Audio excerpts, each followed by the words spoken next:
Okay, Ben, so let's talk Northern Europe. I know that you're quite excited about visiting Northern Europe on Celebrity Eclipse.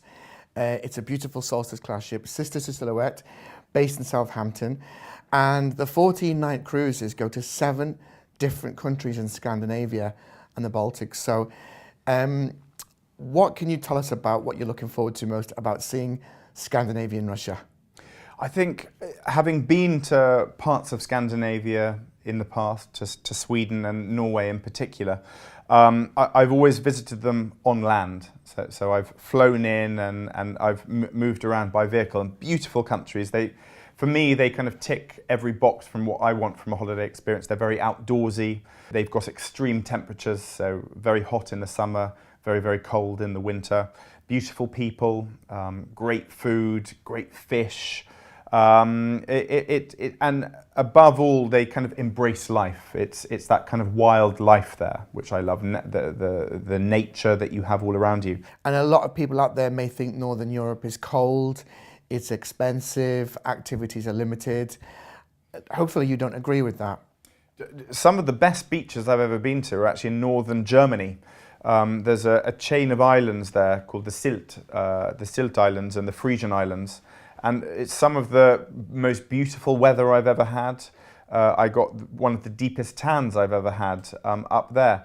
And the same go further north still, and they have glorious weather. We do have these misconceptions that there is no sunshine. The sun never shines up in Northern Europe. Well, it does.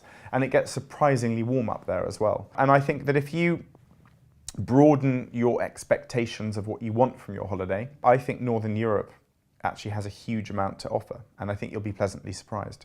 Well, I'd like to share some exciting news with you, Ben, actually, because we have 2 brand new destinations, and as a seasoned traveller and a curious explorer, I think you'll love them. We're going to Klaipėda in Lithuania and Gdansk in Poland. But both of which I can't claim to have ever been to before, and that's what excites me. Here are 2 places that I'd never even heard of. So can you tell me a bit about them? Well, Gdansk is actually a busy port, but it's a northern coastal resort too. And of course, for history buffs, it's famous for the dockyard riots of Lech Walesa and the downfall of the communist government. And Klaipėda is the 3rd largest port in the Baltics, the 3rd largest city, very rich in history and culture, and great for people that like Eastern Europe. So there's so much more to sort of see out there, you know? And that's what really excites me. One thing I wanted to talk in more depth, Ben, is about discovering places at night. And on the Scandinavian Russia cruise, I'm thrilled to say that you spend 2 full days and 1 night in St. Petersburg. Plus we call in to Warnemünde for Berlin and Copenhagen up until midnight.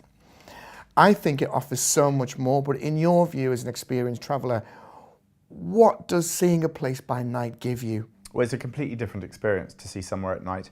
Whether it's a city and it's transformed by the beauty of its lighting, and that's really what it comes down to, and a lot of cities are far more beautiful at night. The closer you get to the summer, you get 24 hours sunlight. The white nights, they call it. Mm-hmm. And there is nothing more magical than being up at 1 o'clock in the morning and being able to read a book outside. It's simply bizarre and moving and wonderful, and it's energizing. I actually find it genuinely, you don't want to go to sleep.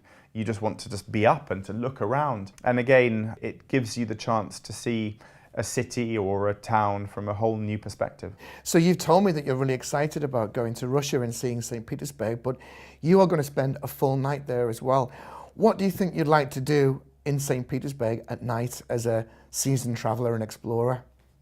I'd probably just want to explore the city, whether it's on foot, whether it's on a bicycle, whether it's in a vehicle. I think I want to move around. I want to soak it up and really get a flavour of where I've been. Well, I visited Stockholm this summer for the first time ever with Celebrity Cruises, and I was blown away by the city. What really struck me was that it's built on an archipelago of 24,000 islands, and it was kind of reminiscent of Venice. It's just so stunning, isn't it? I think people forget that Stockholm is a very watery city. Like you say, if you look at a photo of it from above, you won't believe how many different islands and bridges and interlocking places there are there. So really, Scandinavian Russia, you've sold it to me, has everything. It's got a fantastic climate in the summer. It's the land of the midnight sun. You can enjoy the white nights.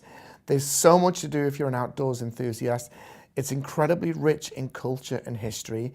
It really does make up a great 14-night holiday. Absolutely, you know, yeah, you've summed it up.